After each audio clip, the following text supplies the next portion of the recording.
Alright, I hope to keep this pretty timely, but this will be our math final review. This one's a bit simplified, but when it comes to polynomials, you want to check to see, especially if you see something in the denominator, there's a good chance that there's a factor in the numerator. So we're going to go ahead and see if we can factor the numerator. When we do so, we see x plus 6x minus 2.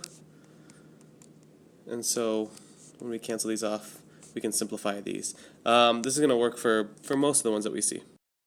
When it comes to graphing this, since we can cancel these out here, that x plus 6 would be a whole, and if we had anything left in the denominator, that would become our asymptote.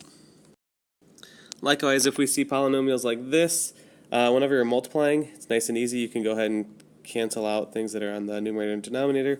It's a different story if this was an addition or subtraction symbol, in which case we would then need to get common denominators. So look out for what this symbol is, because that would mean we need to multiply both sides by, the top and the bottom of the fraction to get the common denominator.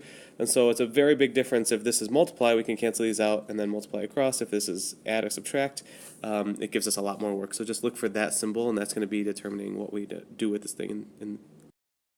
When it comes to inverse functions, just remember we're going to replace these two.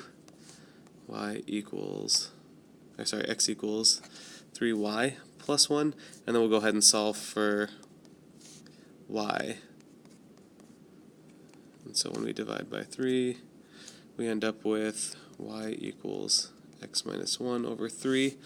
And that's it. If we are graphing inverse functions, this wouldn't be too big a deal, but if we were graphing something that looked like this up here, we'd know that we'd end up with inverse functions tend to take these kinds of forms, so we'll find asymptotes.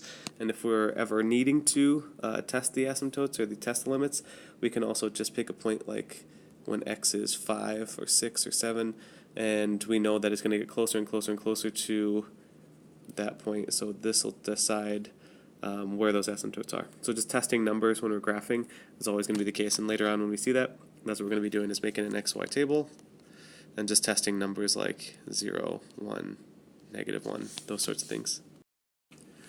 Whenever we're using rational functions, if we have f of x plus g of x, we would just take these two quantities and add them together. If we had multiplied, we would just multiply 2x times 5x minus 1 and distribute. If we had f of g of x or g of f of x, we'd have to take, and I'll use a color here, we'd have to take one of these and input it in place of x, so that we'd have -1, or vice versa. Take this whole thing and put it in place here, so this would be 2 times 5x minus 1. And so you're just taking the quantity and inputting it in for x when you have f of g of x or g of f of x. Otherwise, you're going to take the whole quantity and multiply. If you have to add or subtract, just remember this whole thing is a quantity. So if I am subtracting the quantity and I have f of x minus g of x, I would have to subtract 5x minus 1, in which case I'd have to remember that to distribute this negative. But those are the kind of the tricky things. Otherwise, it's a matter of adding, subtracting, multiplying, and dividing, like you know, and sometimes distributing. If you see a summation like this, just remember what summation means. It's taking this term plus this term plus this term when x happens to be these numbers. So like 1, 2, 3. So I'm just replacing x with 1, 2, all the way up to this number, which is only 3. If it was 4, I'd have another one. And if it started at a different number besides 1, I'd start at a different number besides 1. But really, I'm just going to go ahead and add these up.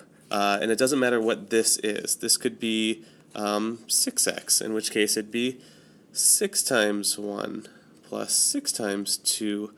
X is just going to be, this would be k.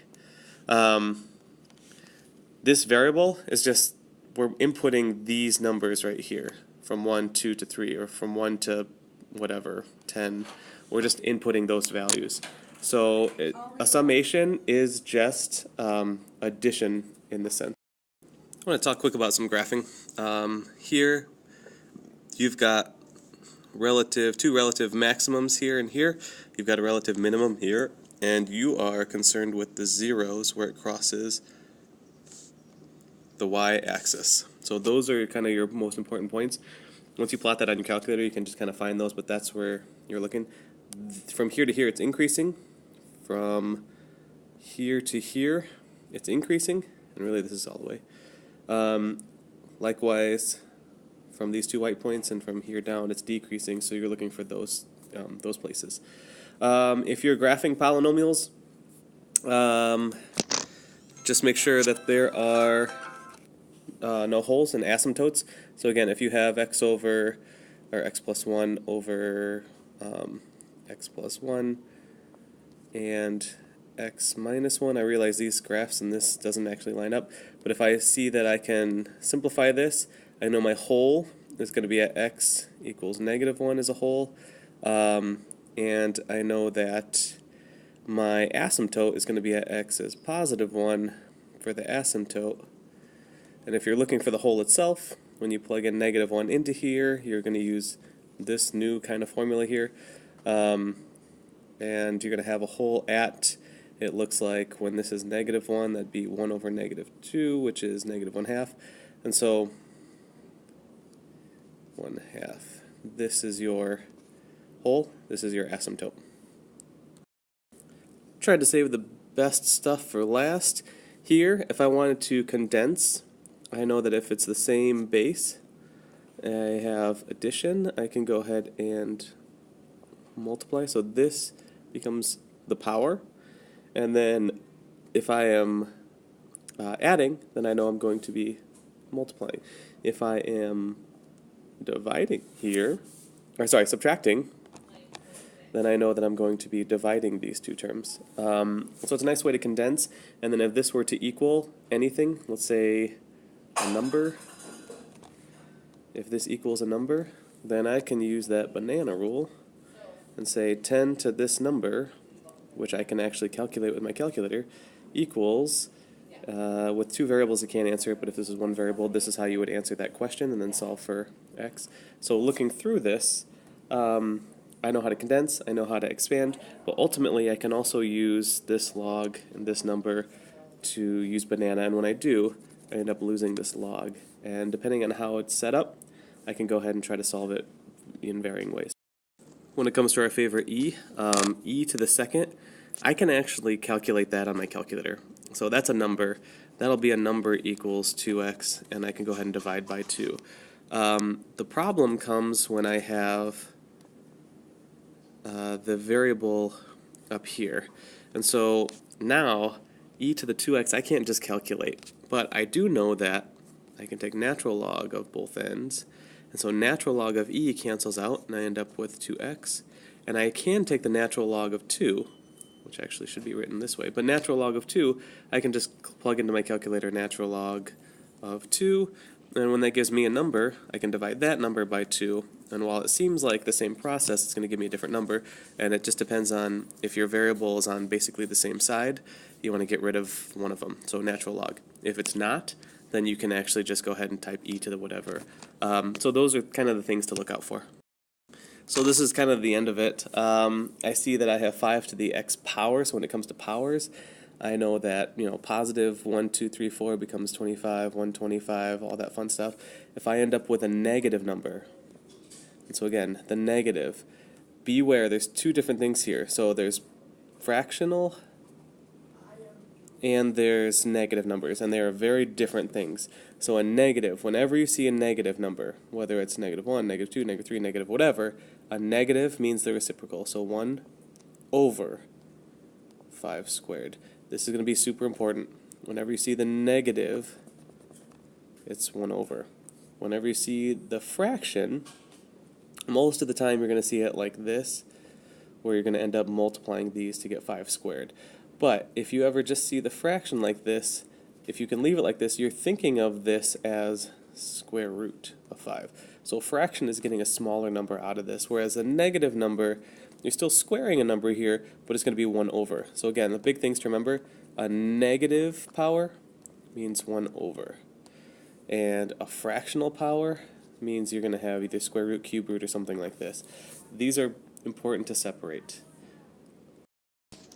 When you do find yourself with radicals, if this is square root, you're going to find things that are basically like doubling itself, or not doubling, but in a way multiplying by itself twice. So here, you're looking for what's there twice. I can get rid of it because I pull it to the outside. Here I've got these two, I can pull one to the outside, and I'm left with nothing in remainder. If I had a to the 5th, there would be another a. I would have to account for it. But in this case, I'm looking for, again, squares that I can pull out. Squares that I can pull out, and I'm pulling out this part of it. Not the 9, not the a to the 4th, but, you know, the factor of it. I can also use this when I have 1 over the other.